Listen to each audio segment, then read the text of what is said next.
Ba-ba-da-bum-bum-bum-da-da-da-da-da. It's the Pokémon Show. Yay! Hello, Nick. Hello, Forrest. How are you today? I'm good. How you doing? I'm pretty good. I'm pretty All good. right. Yeah. You ready? You ready to get episode 2 going on? Yeah. Let's All right. gonna talk about the anime, talk about Pokemon of the day, and a couple other little things going on in the Pokemon world. Oh yeah. Yeah, there are. Yeah, I could come up with some things to talk about. Yeah. All right. Well, let's just jump right in and start talking about the anime. Okay, so last time we talked about episode 4. So using our 1 math through 4. skills. Well, The first the 4 last episode was episode 4. was episode 4. So what about our math skills? So using math skills, we can deduce that we're going to talk about episode 5 now. Yes. Showdown in Pewter City. Yes, episode 5 is called Showdown in Pewter City. And, well, first of all, did you like this episode? Let's just get that out of the way. Oh, Did you yeah. like this episode? I mean, it's meh. It's very meh. It's very meh. It has its moments, but otherwise, I didn't care for it. So we open up and Team Rocket are... Unveiling their master plan. Yes. What's their master plan, Nick? It's the final solution. I mean, it's digging a hole. Probably the best part of the episode. Which is a bad sign when Team Rocket is the best part of the episode, but... They did so well in digging their hole and then covering their hole, they can't find their hole. So rather than doing the logical thing, like, I don't know, saying, oh, hey, we can't find the hole. Okay, it must be pretty good. Let's leave by the it. side of the road. Yeah. Oh, shoot, where is it? Let's go look for it randomly. Oh, I found it. And now we're stuck in the hole. And now we're not in this episode. Yeah. I mean, I guess it is a good part of the episode because now they're out of the episode for the rest of the show, so... And they get, like, the only laugh in the episode, too. So in this episode, Ash decides he's going to take on Pewter City Gym. His first gym. His first gym ever. And if you play the video games, it's the first gym in the games as well. He's going to battle Brock. The rock-type gym leader. Yeah. And what did you think, outside of... I'm not talking about outside of this episode, just in this episode, what did you think of Brock? When we first introduced to Brock, he is shown in the light that he looks like he was in the game. So he's like just a dude with crisscross arms and like, I'm Brock, I'm the tough gym leader. You gotta get past me. And so he portrays that. His voice is a little higher than I anticipated. But other than that... Yeah. I feel like they were trying to set him up as the tough guy, but I don't think they quite... I don't know. Achieved? Yeah, because he didn't strike me as like a tough guy. He just struck me as a professional gym leader. And I think that for the payoff that they want later on, when we find out that about his home life, I feel like they wanted to set him up as the tough guy, but I just didn't get that vibe, me personally. It just felt like professional, not tough guy. I mean... You could be tough and professional. You can be. So, like, the other gym leaders we see, they're professional as well. Mm-hmm. But they're not tough. No. Well, we haven't seen... In sequence, we've only seen one other gym leader so far. For example, like, the other gym leader A is a rock type, so he's going to be naturally tough. Whereas a fairy type, which doesn't exist yet... would be like, hello, and not tough. They'd be professional, like, yes, I am the gym leader. Go! Missing number. Now I want you to do the voice for the fairy type gym leader when we get there. Like, I wish that, like, you were already cast in that role. And She's a lady. Like, yeah, I know. That's what would make it really funny. Yeah, okay. So I actually, I really like this part of the episode. I really like is when he fights Brock, when he battles Brock, and he just gets his ass loses. kicked. He loses bad Because electric is not effective against ground. Yes, Which is Brock's how it's supposed to be actual anyway. But type. so up to this point in the anime, into this episode so far, I'm liking it. But then it just starts going downhill after that. Yeah, because then they introduced drama.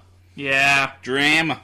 I mean, introducing drama into a TV show is fine, but you need time to build it up. Yeah.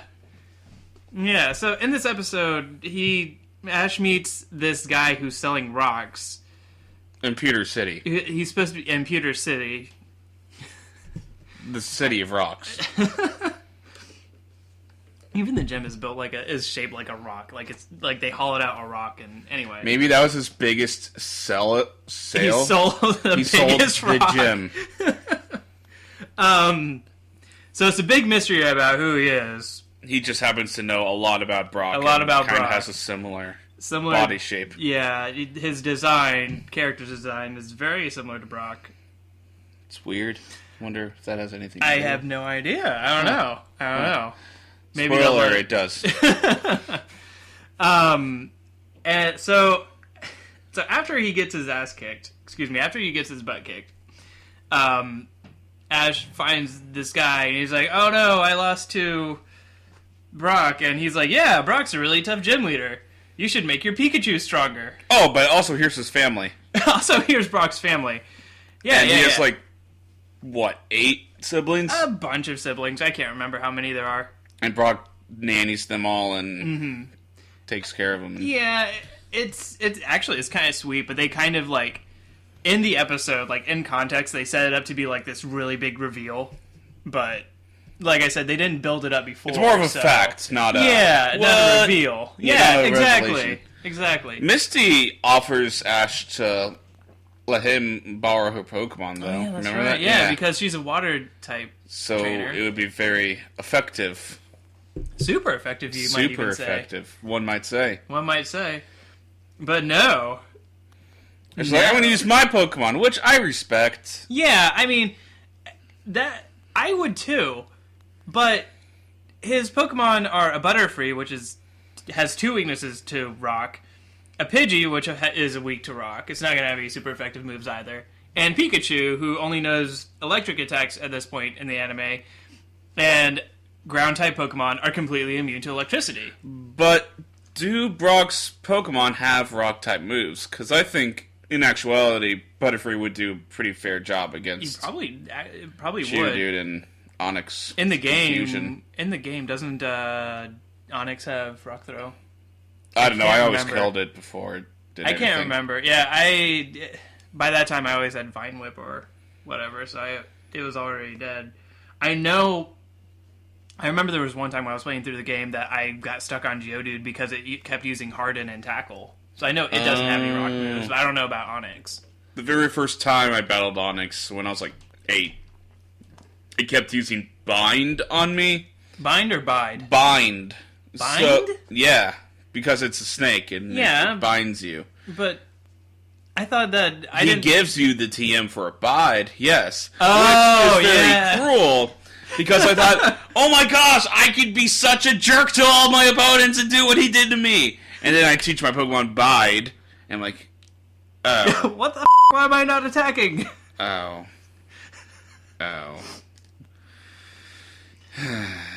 If we were doing move of the day, I would love to talk about Bide and how disappointing of a move that is. Hey, just give your Pokemon a Oran Berry, and then it can heal itself while it's using it. I learned that from one of the NPCs in Diamond and Pearl. Yeah, but your Pokemon's still gonna faint before it has time to use it. No, because it uses the Oran Berry. Oh, right, the Oran Berry. That's right. Gives you 10 PP back. 10 HP. Well, at that point in the game, 10 HP is like half your health, so... Yeah, that's true. Anyway, back to the episode review. Well, our conversation was more entertaining than this episode. The Pokebears podcast. We're modest. Probably. So Ash totally says, I'm going to use my own Pokemon. Yeah. Screw you, Misty. Yeah, and then the totally not Brock's father is like, hey, let's hook your Pikachu up to this power generator and just make its thunder attack stronger. Against ground types. That's how electricity works. Yeah, exactly. That's exactly how it works. Now, this actually could have paid off pretty interestingly if, like, when he went back to the gym and kept using his super powerful electric type attacks, nothing happened. Mm-hmm. Like, that would have been almost really funny, but that's not what happens. No. It sets off the sprinklers. Well, first, Geodude... Oh, Geodude dies. Yeah, Geodude just straight up loses to Thunderbolt, which they... Like, it smolders. Yeah! Yeah. How does that happen? Maybe because Geodude floats in the anime. Something about the anti-gravity neurons, atoms that Pikachu's Thunderbolt. You sound like you're not even buying what you're saying. Nope, I'm not. I'm just. There's no reason for that. There's no to reason. There's no reason. No reason. Remember in the last episode when I said that the good episodes of the anime should like enhance the games or like bring something new to the Pokemon table, that something that like makes it cooler, but not ignore what happens in the yeah, games? exactly. Yeah. So this is why this episode just straight up doesn't work. Because if you've played the games at all, you're like, why is Pikachu's Thunderbolt beating Geodude? I think it's still a Thundershock at that point, isn't it? Yeah, it's still a Thundershock. He doesn't even know Thunderbolt, does he? No. I mean, I don't know that he says it outright, but... Pikachu, hit it with lightning. Pikachu, hit it with all the thunderness you have. I don't know. We'll go back and find out, and then it'll be too late because we'll be talking about another episode. Hey, maybe we'll edit it. I don't know, maybe. We'll just be like, oh, hey, remember when we talked about this before? It's we were wrong. It's going to sound so natural. So then Brock sends out Onix, which has still an immunity to electricity that for some reason Geodude doesn't. Yeah. Never explained why, but maybe it's a snake, and snakes are just more immune to electricity than balls. Or maybe it's just arms. because in the anime, the writers of the anime were like, Onix is bigger, therefore he is more immune to electricity than Geodude. He does have more ground. That he takes up, yes. Yes, I get it, but it still doesn't make sense. So, yes, and then the infamous part when Pikachu's electricity just sets off the sprinkler system, and then he's able to beat Onix. Which would make sense if setting off the sprinkler system had the same effect as the move Soak later in the games. Or if setting off sprinklers just made it water gun. Yeah, yeah. I mean, it might have. Yeah, maybe. I mean, it just felt like a really stupid plot device. Deus Ex Machina? Yeah, exactly. Like, they're like, we have no idea how Ash's Pikachu is supposed to beat Onix, but it has to beat his Onix, so we're just going to have it beat his Onix for no reason. Oh, yeah. And it's a good thing that we installed sprinklers in a gym made out of stone. Made out of stone, yeah. It's one that is very likely to catch on fire during all these Pokemon battles. So I guess if any Pokemon trainer that goes in there with a fire-type Pokemon is automatically going to win anyway, because it's going to stop the sprinkler system. Yeah, it's true. That's how the Charmander trainer. Yep, probably beat him. The one that we never see. I'd love to see that guy. I have a theory, but I'll say it when we get to that episode. Yeah, you will save that for... I think next time is when we'll cover that, but I'm not sure. So, the last, 5 minutes of this episode are really stupid. When the children go up to Ash and, they're, holding on to him. Yeah. I feel like I'm being held back. Oh, I am being held back. By a bunch of children who are Brock's brothers and sisters, begging him not to hurt his Onix. And this is obviously very legal and not interfering at all with my career. Right? Or league rules do not apply.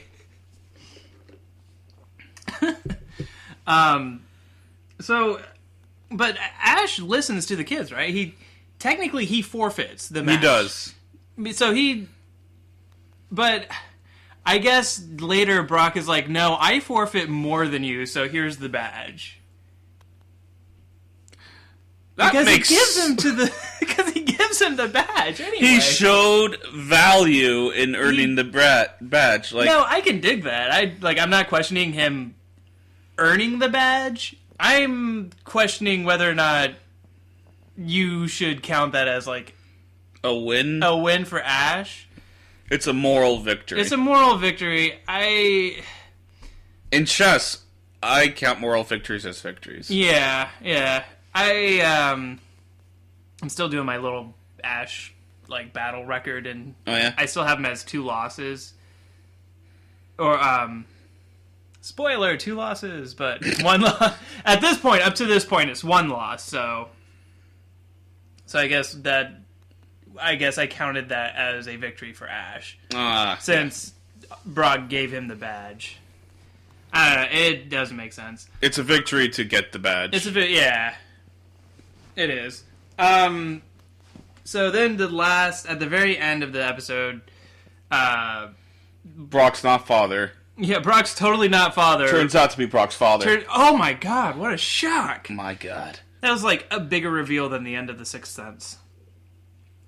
Which I think I'm going to bring up that movie in every episode? in every episode that we do. Oh, okay. I'm going to find a way to bring up The Sixth Sense.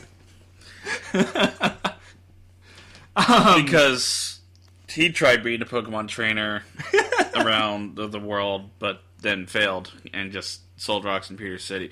Okay, once the second he realized that he would fail at Pokemon training around the world, and then decided to sell rocks in Pewter City. Why not?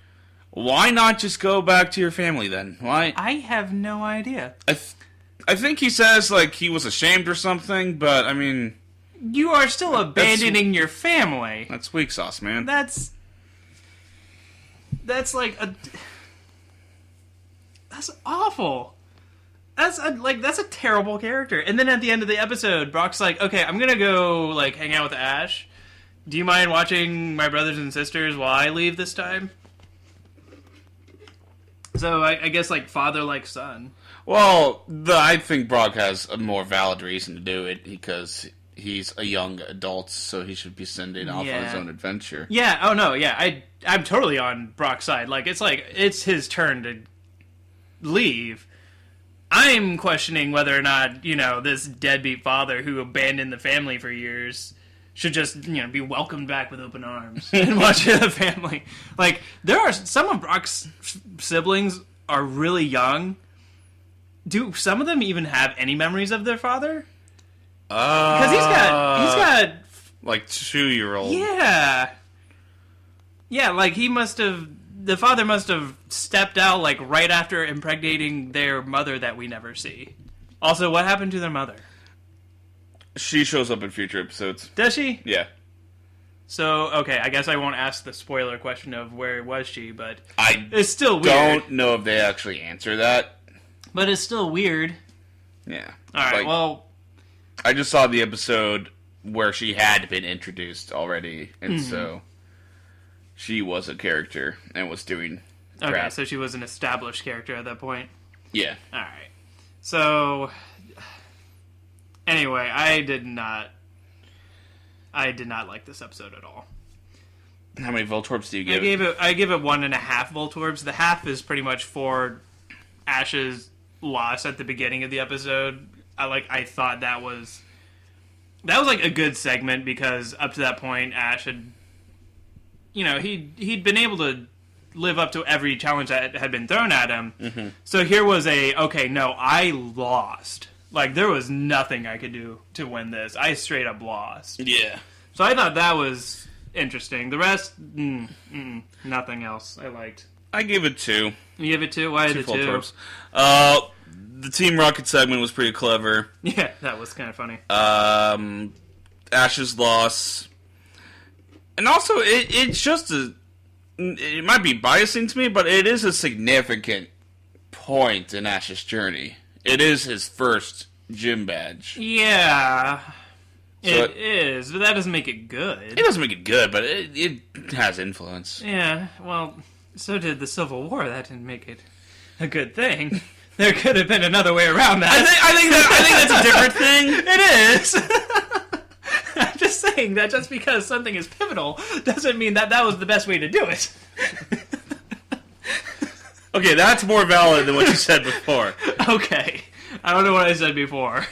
It was just like, First gym battle? Yeah, that's a Civil War. No, that's not what I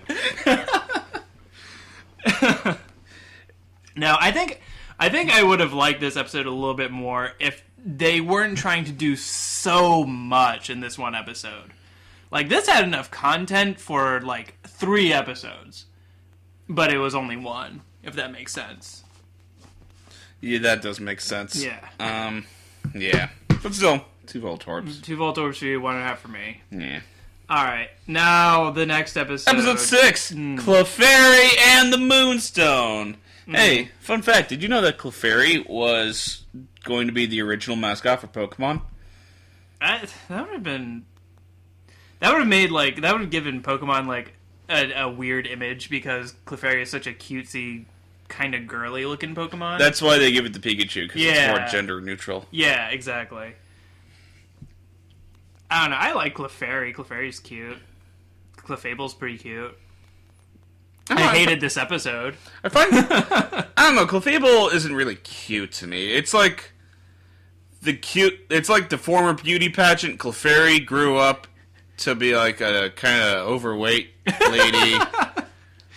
She was a single beauty mom with a lot of cats. She was a beauty queen 10 years ago. Now she's just kind of like out of her prime. Yeah, I mean, she still carries around all her She has the same fabulousness and Yeah. stuff, but it's just not as cute. She's powerful about it, but it's just not as cute. Yeah, I like Clefable. Clefable's a good Pokemon. Yeah, it's useful. But I hated this episode. I'm saying that again. I'm going to keep saying that. Oh. How much I hate Well, this why'd you episode. hate this episode? Brock caught a Zubat and... Wonderful. Oh, yeah, off screen. We never see that. Oh, I mean, it's a Zubat. Who cares about Just like the catching battle starts and Brock's like, oh yeah, I caught one of the Zubats outside. Oh. That might have been interesting to see. I mean, there was following Seymour around. There was 8 Zubat. There was like 80 Zubats, so of course Brock caught one. Of course he caught one, but we still didn't see it. It's like all of a sudden he just has one now. Yeah. It's almost like they forgot to show him catching one, and then just like inserted it clumsily into the dialogue. Oh, hey, Zubat.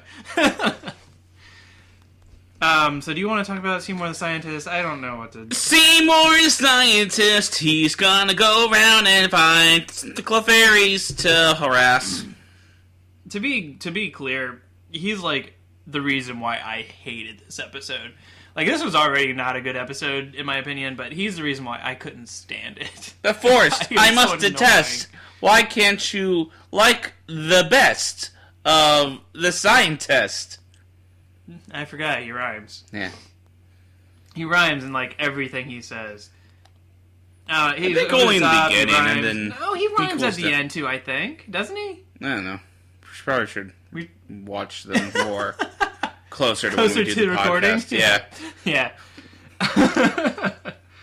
Yeah. So, but in We this learn episode, as we go. We do. But in this episode, they go to Mount Moon, and they go and they find all the Clefairy that are like taking the Moonstones and running around with them. Not evolving, by the way. They just have them. They're constantly pressing B, Forrest. I mean... Also, Mount Moon, in the games, you find Moonstones lying around. You find Clefairies lying around. But you never see Clefables. You will only see Clefables when you yourself have a Clefairy and you expose it to a Moonstone. Maybe only trainer-owned Clefairies evolve. You know what I'm going to say to this, right? What are you going to say to this?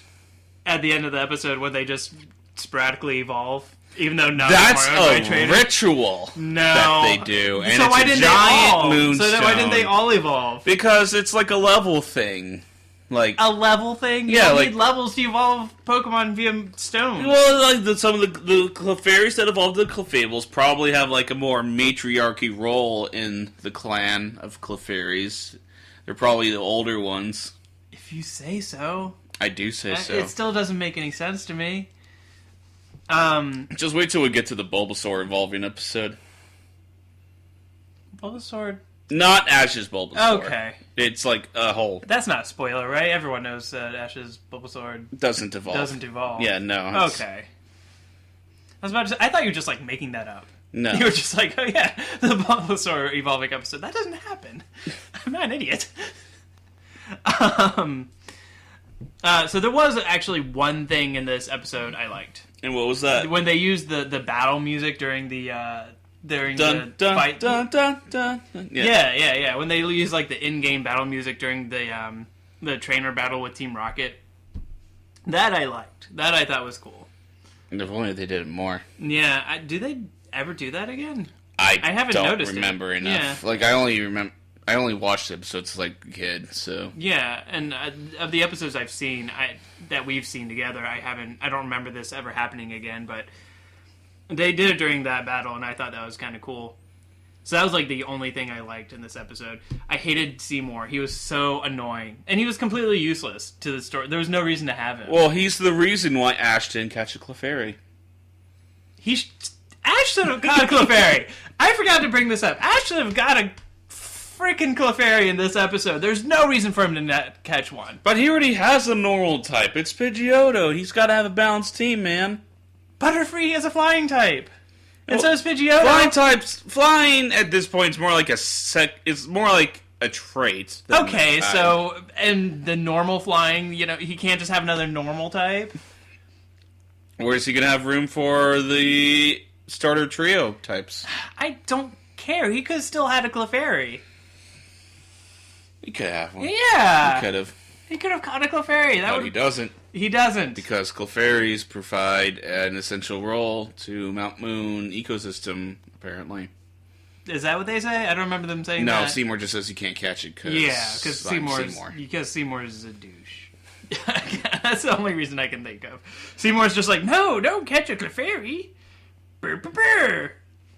And it's like, Seymour, where are your Pokemon? Oh, you don't have one. You don't have any. Wait, why are you here? Maybe you shouldn't be offering advice. Yeah. If Seymour wasn't in this episode, nothing would have changed, except maybe Ash would have caught a Clefairy.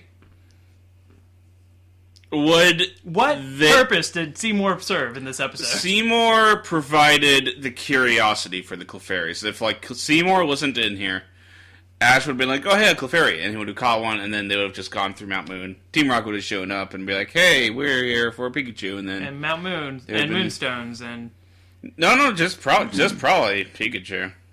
Or no, because, they were there for Moonstones. Yeah, they were there for... Remember, and they said that Moonstones made, every Pokemon stronger. Yeah. Wasn't that, a thing in this episode? That's what they said, yeah. Even though that's not in any other medium. I don't know if that comes back in later episodes, but... It doesn't. I didn't think so. No. I didn't think so. Maybe they were just misinformed. They're Team Rocket. They're kind of... They are grunts in Team Rocket, yeah. Mm. They do take their orders from a talking Meowth. So they're not the brightest bulb in the cave. So the plot of this episode is they go into the Mount Moon. There's lights in the moon and Mount Moon because Team Rocket. Yeah, they're making the Zubat go crazy. All the Pokemon go crazy. The parents are plucking off their mushrooms, which I think is a good thing. Yeah, because aren't the mushrooms taking them over and killing them? Yeah. That's what all the Pokedex entries are about. So, maybe the lights aren't that bad? For at least Paris. Yeah, for Paris. And wait, Zubats are blind, so what does it matter to them if there's lights on? They probably just get, irritated because they probably have, a thermodynamic thing that they can sense the lights are coming off. I don't know, Forrest. I don't know. I don't know either. So, then the rest of the episode is Team Rocket has a drill. They stop Team Rocket. Drill, baby, drill. And then they leave the Mount Moon. And they don't catch a Clefairy. But Seymour's not with them, but Seymour's going to stay with the Clefairy, whatever. He's going to research the Clefairy and become one of the Clefairy gods. That's another thing about this episode. There's nothing actually... if they had completely gone around Mount Moon, nothing would have changed. You can't go around Mount Moon. I know they can't go around Mount Moon. But what I'm saying is, if you took this episode completely out of the anime... Yeah. Nothing would change at all about the anime. Nothing actually happens. Well, they do go through Mount Moon. They go through Mount Moon, but nothing actually changes the story of the anime. That's true. Well, Forrest, if that's going to be a thing for you, Strap in, buddy. Am I in for a good surprise? Yeah. Also, Brock does catch a Zubat. That Zubat does play a pretty significant role. Oh, does he? Is that going to be like... That's like Brock's flying Pokemon. Well, that's cool. Oh, I forgot about this. And in Johto, it's real important. Coughing KOs Onix with one tackle. Maybe right? Brock forgot to heal Onix before he left Pier City. So that's actually a good theory because otherwise, Brock's Onix. Like Brock's Onix was on sturdy. It's sturdy had activated, and was like, I have 1 HP left. Oh God! 1 HP later. Because otherwise, if you think about it, Caterpie took down James's coughing like it was nothing. Via strategic planning, though, not brute force. It still whooped coughing. And then coughing knocks out Onix with one tackle. From a coughing, which not exactly the highest. It's made out of gas. Stat. Yeah. So how exactly tough is this Onix? Like what are the power levels here at play?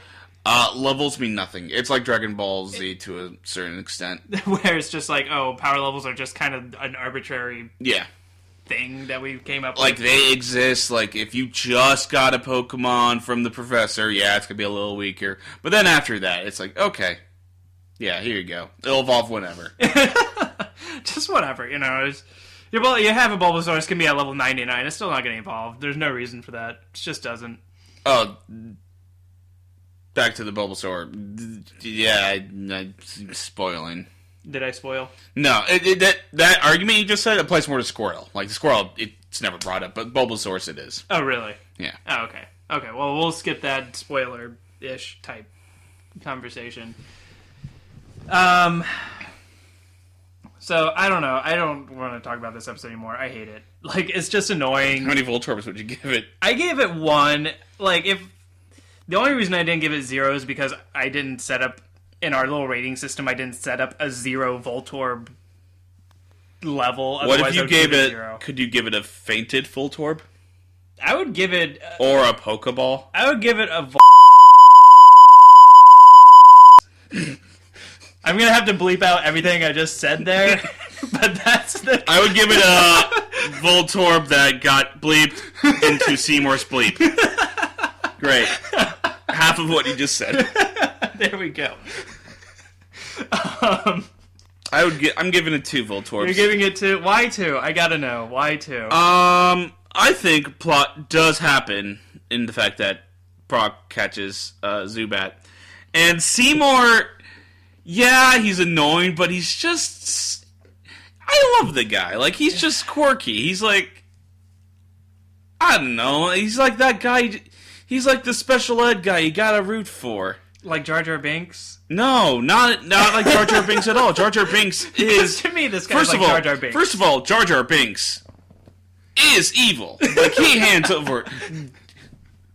Other conversation. Other podcast, another day. No, he's more like the guy from Blindside. Like, actually, I've never seen Blindside, so I can't. I don't like that movie, so neither of us know what we're talking about. But no, he's annoying. He doesn't have any social interactions, but maybe he has Asperger's. Yeah, he probably has Asperger's, and you know what? I like him for that. He's a nice guy. Fine. So he's a nice guy in your opinion. You give it what, 2 Voltorbs? 2 Voltorbs. And I give it 1 begrudgingly.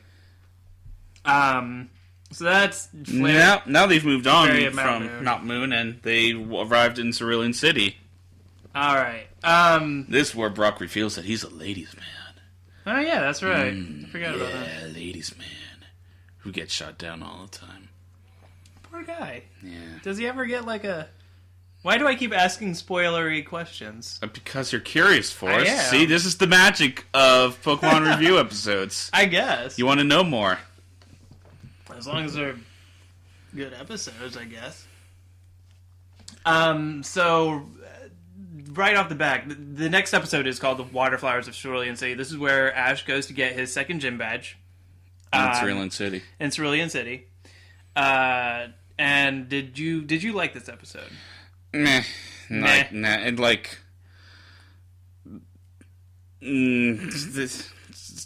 see, you hate Seymour. I hate the... Misty sisters. That's really funny. Yeah. I actually really like this episode. Of all the episodes previous to this is the one I like the most. Ugh. I know. It's really weird. God. And this is also the first time that I've liked an episode that Caterpie you didn't like. evolving into Metapod was magical. Well, this episode actually had like an interesting Pokemon battle in it. Yeah, I mean, Team Rocket comes in and mucks it up, stops it with a hose, vacuum, with a vacuum hose. But when their plan is to literally suck, you know they're not going to do a good job. Oh man. So the plot synopsis is basically Ash goes into Cerulean City, challenges the gym leader, battles the gym leader, and that's the end. If, like, you go into no detail whatsoever. I mean, yeah. So, the actual plot synopsis. Ash goes into Cerulean City with Brock and Misty. They all split off to do their own things. Brock probably to hit on chicks. Misty to go be emo about Misty stuff and her sisters. And Ash to go challenge the gym. So he goes to the gym. He sees that the gym's more like a fancy aquarium, and they got water shows with mermaid ladies. Yeah. And they're all beautiful, and Pikachu really, really, really likes them, like to a almost disturbing amount how much the electric mouse likes human women. Especially those, like, swimming around in water for some reason. So, yeah, in this episode, the Cerulean Gym is like a SeaWorld, basically. Mm-hmm. Which I would love if that... Yeah. I think that was a clever part on there. Yeah, it was. I like that. Because it is a water gym. Yeah. And there are... The three sisters are Misty sisters that we find out. I mean, not that it's a big reveal. Although, I guess if you hadn't played any of the games... Like, I hadn't at this point. And you were only watching the anime, this would actually be kind of a big reveal. Because up to this point, Misty has just been, like, this random character who's, just followed Ash around for almost no reason. For some reason, she didn't like Cerulean City, because in earlier episodes, she was like, yeah, you're going to Cerulean City? Can you not? Can you not, please? It's got scary ghost Pokemon. Misty, that's Lavender Town. And I don't even know about that place yet. Yeah. Okay. But, we haven't really talked about Misty as a character yet. Yeah, it's been all about Ash, really. Yeah, Ash, a little bit of Brock, and Team Rocket. Misty? What do I think of Misty? Yeah, Misty, as a general character.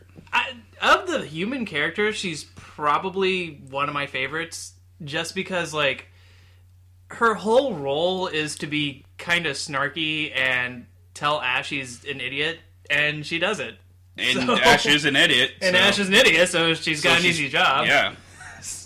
She's usually right. Yeah. She just does the angry thing so much, though. Yeah, she does. She does. Like, she's a good supporting character because she's there just to be a supporting character up to this point, and she does her job. She seems like she knows what she's talking about, but she wants Ash to figure it out on his own. We find out that she's a gym leader and a pretty decent one. So I don't know. I'm not the only reason her sisters make fun of her is because she's the youngest one, and not as pretty. Yeah. I don't know. So in this episode, the sisters say that they can't battle Ash because the other three Pallet Town trainers whoop their butts. Yeah, and they have What? No, No, go ahead. And apparently they don't like going to the Pokemon Center too much. Well, they're so busy doing diving shows. That's true. They are. They got shows to do. They don't have time for any Pokemon. I mean, that's why you hire a B team, though. Like, you have the B team do the diving shows, you have you do the Pokemon battles. Oh, okay. I thought you were talking about like a B team, like a B Pokemon team. And I was like, well, that's their problem. They had 3 teams of Pokemon. They all got wiped out. But...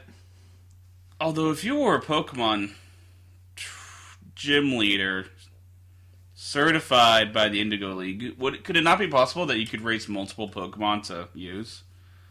What do you mean? Well, for example, I have 90-something Pokemon that I use competitively. Could a gym leader not have, like, 3 teams? 3 different teams? Yeah. Well, you would think so. I know in Pokemon Origins, depending on how many badges you have is at that point, is what Pokemon you go up against. Well, I think that's a really cool addition, that is really cool. That's really clever. It makes way more sense with the other games too. When you go back, like in Generation 2, when you go back and you battle and they're like, "Oh, where did you get this level 70 Tyranitar?" Yeah, exactly. Because there's no way like a person who only has 1 badge is going to be able to beat you, Misty. You have like a level 50 Lapras. We're not here to review that show. We're here to review this Pokemon we get anime. distractions. I know, but there's better things out there. Than it brings up points, though. It does. This is the good thing about it. Anyway. Yeah. Anyway.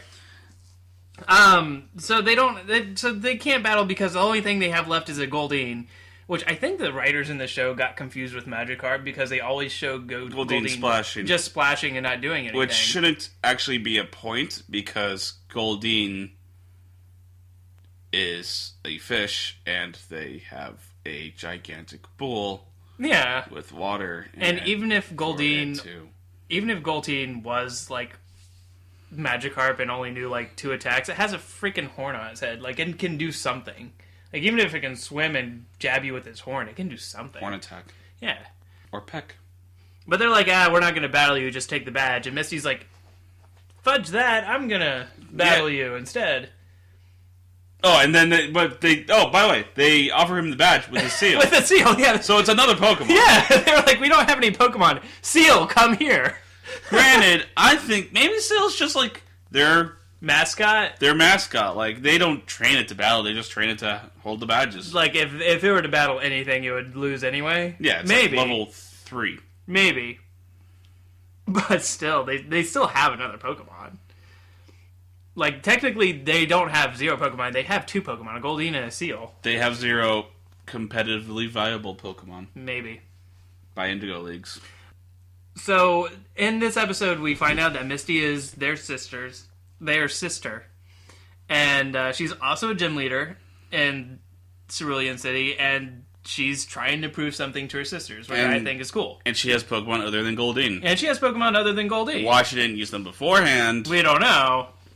She was just being a bitch. She was just being an ass. I'm just warming up! She was just... You suffocated your own fish. She was just letting... She was waiting for the reveal for this episode, is what she was doing. That's all she was doing. Yeah. And... Again, this is the thing. Pikachu does this a lot. Like, what? Ash was, like, all ready to battle her, and Pikachu has the advantage because it's an electric. But then Pikachu does the thing it's been doing in other episodes, and it's like, nah, I don't wanna. Onyx, I'll fight that, but I'm not gonna battle a Starmie. I'm not gonna battle Starmie. No. I mean, yeah, it's Misty, and I love Misty, so it has that one I'll give to Pikachu. But the other times when it was, like, just lazing about... Yeah, exactly. Even after they bonded, it was lazing about. That's kind of funny, though. Maybe it didn't want maybe Pikachu didn't want Ash to overtrain him, so that then he could keep his team more balanced. And I also like that Pikachu didn't want to battle, so then Ash had to use other Pokemon, because otherwise, it would have been an easy win for Ash. Yeah. And then we get a pretty... decent match. Yeah, a pretty decent match between Ash and Misty. Like, Staryu keeps tackling out of the water. Yeah. Yeah, of the battles that we've seen so far, this is easily the best. Mm-hmm. It's definitely the closest. And then Team Rocket shows up and says, "Oh hey, let's be our usual selves in the room." Yeah, let's just ruin the complete flow of the episode. Mm-hmm. We're gonna bring the entire episode to a halt. Everything that in the plot that we set up, now we're just gonna ruin that by sticking Team Rocket in here with their giant toes. I mean, they gotta give them a common enemy, man. Common enemy. Well, everyone has a common enemy then of Team Rocket. They're annoying. Yeah. In the episode. In this episode, in every episode that they're in. Well, not in every episode, but in 9 out of 10 episodes that they're in. I would say they're usually annoying. But then they beat them because Ash is Pikachu. Huge Pikachu to blow up the hose. I don't know why the entire gym didn't explode like in the second episode. Because Pokemon Center. Because their gym has to be structured to be able to hold water, so it's more founded, more structured. Whereas so what was the other one was made out of paper, I guess. Yeah, pretty much.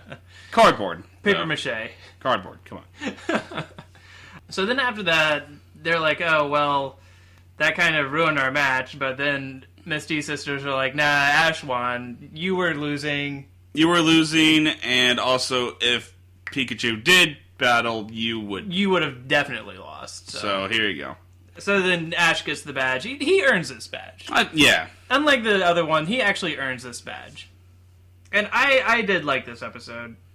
This is my favorite one so far of the ones that we've done. I just find the sisters so annoying because they talk like this, and they're always there's like 3 of them, and they don't know what they're doing, and well, at least that's what they do to me, man. They're not in that much of the episode though.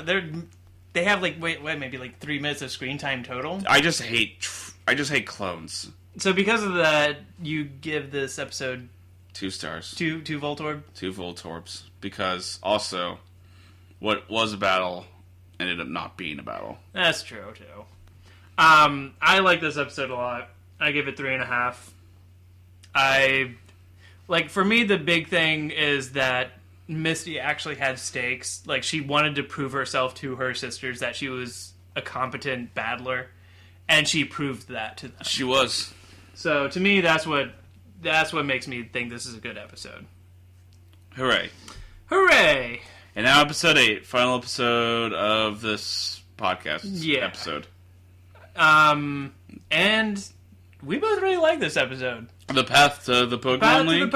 League. Oh, it was really good one. Compared to the other episodes we've seen, this was really decent. This is our most praised episode, and the one we have most in common praised. Yeah, because honestly, there's not much I don't like about this episode.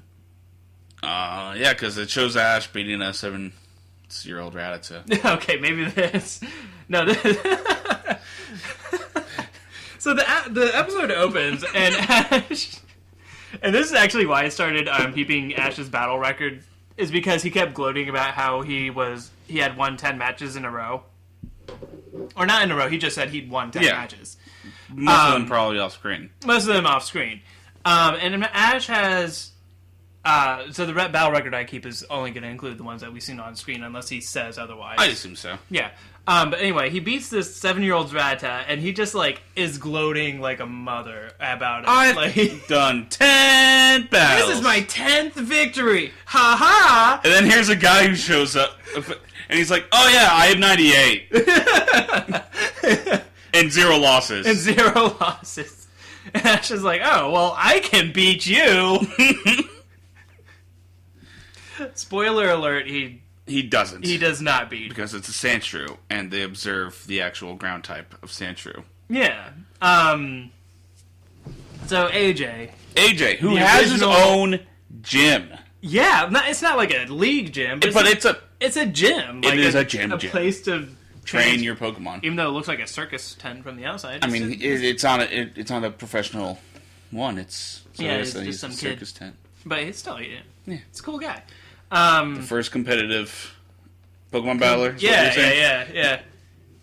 Because he has okay, well anyway, Ash gets to AJ is the guy's name. Ash gets to AJ and he's like, "All right, well, I will battle you because I think I can beat you. 98 wins is whatever. Mm-hmm. Like, that's not very impressive. It's been a little while since we watched the episode.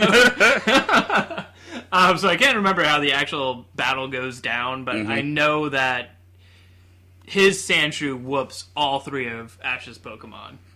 With the only real part being that, Dig. Yeah, Dig hits Butterfree. Yeah. Dig just, like, the move Dig annihilates Butterfree. And it's like, okay, that's not... Maybe correct. It's like a Dig going into bounce or rollout. Well, no, rollout wasn't. Oh, yeah, because he rolls, yeah. So Neither rolls rollout, but it's a pretty common thing to do. Yeah, that's true. So AJ wins, and that's technically Ash's only second loss in the, is what we decided? It's only his second loss in the Official series so far. loss, yeah. Not including BS, and not including matches where people later conceded defeat. Yeah. So this is his official second loss, and he loses, Brock, he loses pretty hardcore. Mm-hmm. Like, it's not even really close. He gets annihilated. Granted, it is by his strongest Pokemon. Yeah, but still. Yeah, but still. If he had any chance at all. So then they go and say, okay, let's see what's so special. And then they go into the tent, and it's like, oh, wow, it's really special here. Yeah. Because every Pokemon's wearing, like, a alpha macho brace. Yeah, that unless your Pokemon is strong enough to withstand it, like, it'll curl you into a ball or something. Yeah. So basically he's super training all of his Pokemon inside that tent. Mm-hmm. It's pretty awesome. But Ash is like, oh my god, you are torturing your Pokemon. They're so unhappy. You're being really mean to them because you have a whip. And AJ's like, no, man, I'm just training my Pokemon. Training them. I'm not hitting them with my whip. Yeah, I'm just, cracking my whip. Yeah. I'm like, hey, man, gotta do what I gotta do. Yeah. It's called training, man. Yeah. God. And one of the things I like about this episode is that you're watching this and you're like, okay, I can tell that I'm supposed to be on Ash's side here. That this is supposed to be, like, really sad that this trainer's being so harsh to his Pokemon. Mm-hmm. And then, like, as the episode goes on, you are, like, forced to re-examine the situation. Because you see that he does care for his Pokemon. Yeah. He has bonded with his Sandshrew. Yeah, he's bonded with all his Pokemon. And they have a very strong bond. So there's this really good message in the episode. And it's rare for a Pokemon episode to have a message, especially a good one, Mm-hmm. because usually it's just animals fighting each other.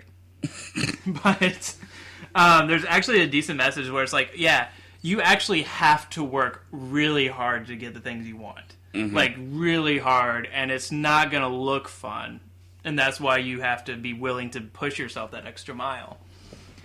And Ash isn't there yet. You have to crack the whip. Yeah, you have to be willing to crack the whip. And Ash isn't there yet as a character. We see that. Yeah. He's just, still... Well, you could argue, though, that that's, like, the beauty of Ash. Like, his Pokemon do get strong as the series goes through. Well, I mean... Some of them get strong as the series goes through, but he never cracks the whip with them. He just bonds with them. Mm-hmm. He'll get annoyed at them, yeah, but he doesn't, like... He's not using macho braces on them or anything. But is that a bad thing? Like, we see in this episode that's... Yeah, no. That's like a cool thing to do. It is a cool thing to do, but that's the quality that Ash has, is that he doesn't need to. I see. So, like, you can be both tough and, like, kind and compassionate. Yeah. Okay. Like, there's one that's not inherently better than the other. Right. Hard work is still hard work, though, and that's, like, what the lesson is. Yeah, that's what the lesson of this episode is. And even Team Rocket, like...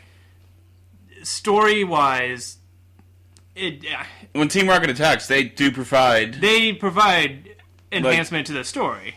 They're AJ's 100th win. Yeah, like, they steal... No, this was funny. They steal Pikachu, Oh no, they steal Sandshrew. They steal Sandshrew thinking it's Pikachu for because no it's reason. yellowish, it's a mouse. Right? Pikachu is usually curled up in a ball, right? Yeah. Yeah, definitely. No.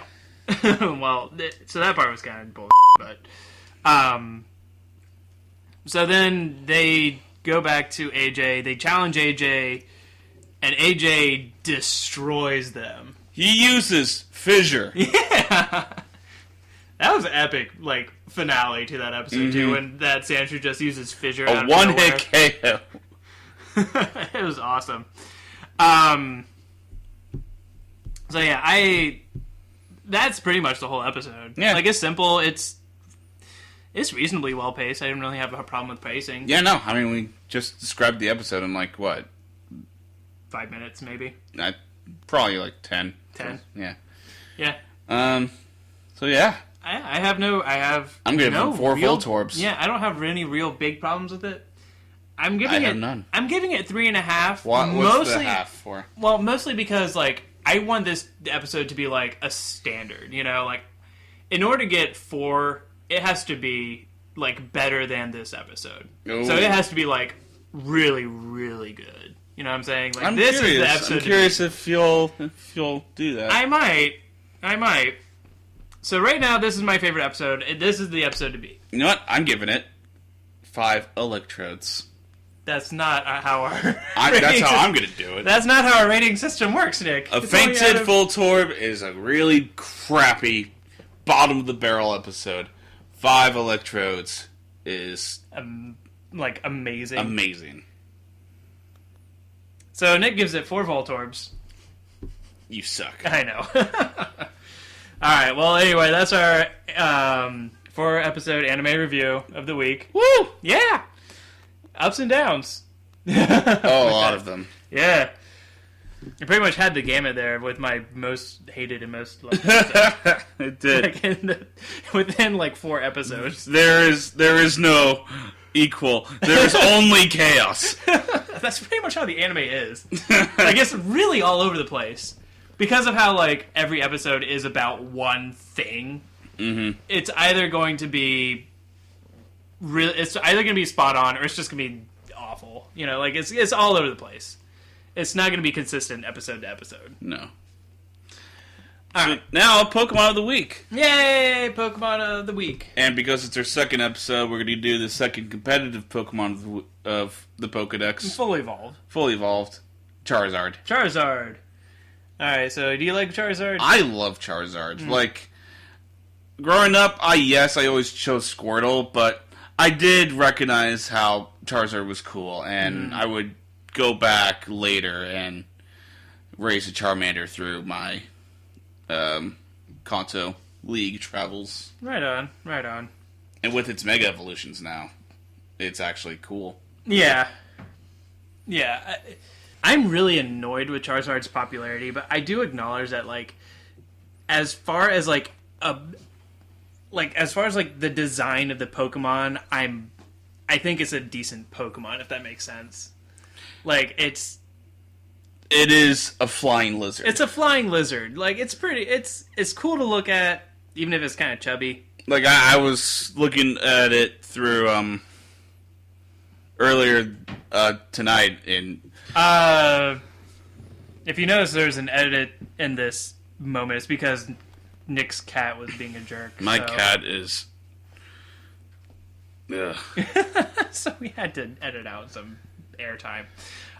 So we're talking about Charizard and how I like his design. He's a flying lizard. And oh yeah, I remember now.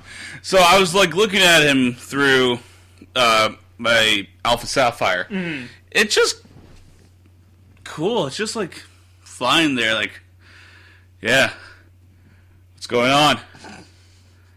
I'm Charizard. I guess a bit fired and melts rocks. It's cool. Yeah. I mean, even though I am annoyed with Charizard's popularity because I'm that Pokemon, mostly because I'm that Pokemon is not that good. Because it has a lot of weaknesses. It's not particularly bulky, so it's not hard to two-shot. But think about the definition of popularity, though. It doesn't mean that It's the best. elite like it. It means that everyone likes it. Yeah, and there's a reason for that. Yeah. It's because Charizard Looks like a dragon, and dragons are cool. Yeah. It has mass appeal. It's got a tail that's on fire. And it's got wings. Mm-hmm. So, I have 2 Charizards myself. Mm-hmm. Charlie and Charles. Charlie is my Adamant Charizard X. Charizard Ignite. Charizardite? Probably Charizardite. Charizardite X wielder. It's got Power Up Punch, Earthquake, Dragon Claw, Flare Blitz. Power Up Punch. I love that move. I love Power Up Punch. Oh my god. It's one of my favorite moves. It's one of the... It's easily one of my favorite moves. If you have Iron Fist with it too, god. And then we got Charles, the modest Charizardite Y wielder, who's got Roost, Flamethrower, Solar Beam, and what's his other one? Was it like Air Slash? Air Slash. Air Slash? Yep. Air Slash is a pretty cool move too. I only have one Charizard. It's my physical Dragon Charizard with Swords Dance, Dragon Claw, Flare Blitz, and can't remember the other move. I don't use it very often, but I will use it from time to time. The Mega Charizard has it's made me get a new appreciation for Charizard because I've always felt that it was just like the fact that it was so popular has always just annoyed me so much that now that it has a Mega, and at first I was really annoyed that it had 2 Megas too. I was like, really? Charizard gets 2 Megas just because it's the popular one? That's not really fair. Yeah. Blastoise should have got a second Mega. Should have been Water Steel. That'd been pretty cool. But yeah, like I said, the Dragon Charizard has given me a new appreciation for Charizard. Mm-hmm. Like, it's no longer flying, so if you use this Mega, you're going to be weak to Earthquake. You know, you have additional weaknesses. You have some taken away. You know, you're not double weak to You're not double rock. weak to rock. You're not weak to electric. Actually, you resist electric. You now, do. So, it's 180. Yeah. Like I mentioned last time that I think a good Mega should change the strategy without inventing a new Pokemon, and I think that's what both of its. Well, yeah, one goes for the Megas special, do, one yeah. goes for the physical. Yeah, because Charizard's physical and special attacking stat. Correct me if I'm wrong. They are very similar. They're similar, its right? special attack is an increment higher, I think. Yeah, it's 83 to 80 or something. 97 to 100, something like that. Yeah. So this doesn't it doesn't just suddenly make Charizard a bulky Pokemon or suddenly it's my example last time was Mawile or Sableye, who are they're completely different Pokemon. Yeah. They're no longer the same Pokemon. So yeah, I like Charizard's Mega Evolutions.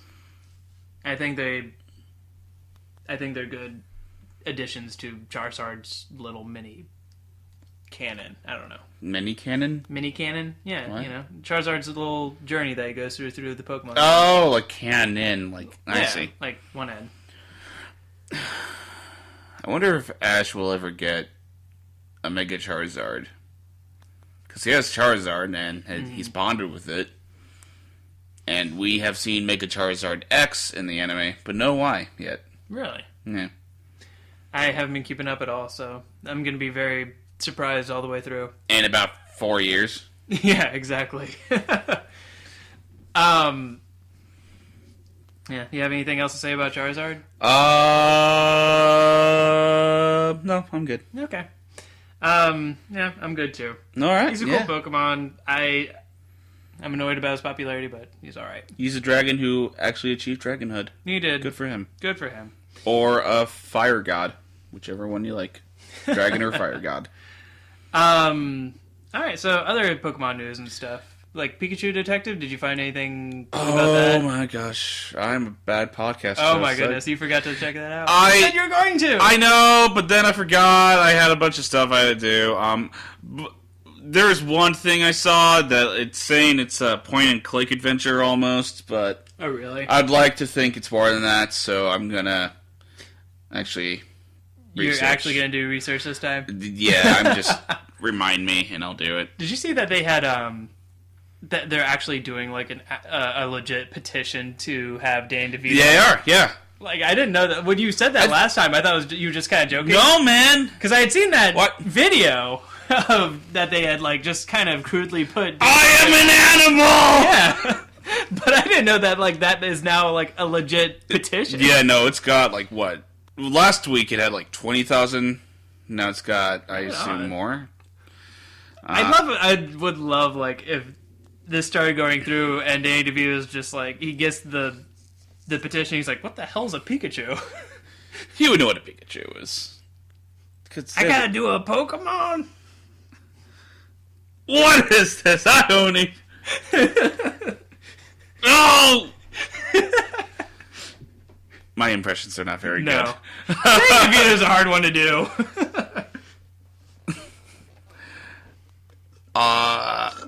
It's time to take out the trash! Oh, today, the day we're filming this podcast, February 18th. In 1 month, Pokémon Tournament comes out. Oh, yeah. Did you see the new trailer on... I did! That looks sweet. Dude, that Garchomp, though, destroyed that Braixen. Poor Braixen. Because it Dragon Clawed, and then we didn't see anything after that. The Braixen was doing stuff, and Garchomp was like, okay. Dragon Claw. Just destroyed it, obliterated it. Obliterated. We gotta go to the Suicune Machamp fight. Oh, God, we can't show that to the kids. Poor Braixen. So wait, if there's a Braixen, is there going to be a like full? Are you gonna be able to mix match like fully evolved and not fully evolved Pokemon in this? Or? I think the characters they have are the characters they have, and right now they've said that they don't have any plans for DLC to release more fighters or stages. Right. So like the only the cast we have seen so far is probably going to be the cast. So it's like what, Mewtwo, Garchomp. Oh, okay. Braixen, okay, we're going to go through this whole thing. Let me see. Go for it. Pikachu Libre, Shadow Mewtwo, regular Mewtwo, Machamp, Gardevoir, Blaziken, Sceptile, no goddamn Swampert, Charizard, Gengar, Chandelure, Weavile, Braixen. You said Garchomp, right? Garchomp, thank you. Googling research time. So, like, less than 20 Pokemon, though. Yeah. It's not a lot. Not a significant amount. But they're doing a good job. Lucario, we forgot Lucario. Oh, and Lucario, yeah. I mean, that's like one of their... That's like the mascot of Pokémon Tournament. Of it. Well, they're doing a very interesting thing, I think, where they're not limiting it to Pokemon that are just like fighting type Pokemon. That would be so bad if they did. Yeah, well, and they're also not even like limiting it to Pokemon that don't like they have Gardevoir and Chandelure. Like you wouldn't expect that in a fighting Pokemon game, you know? Like Suicune. It's Suicune. No, that's random. I don't know. I find that interesting. I'm like more interested in knowing that than I would be otherwise.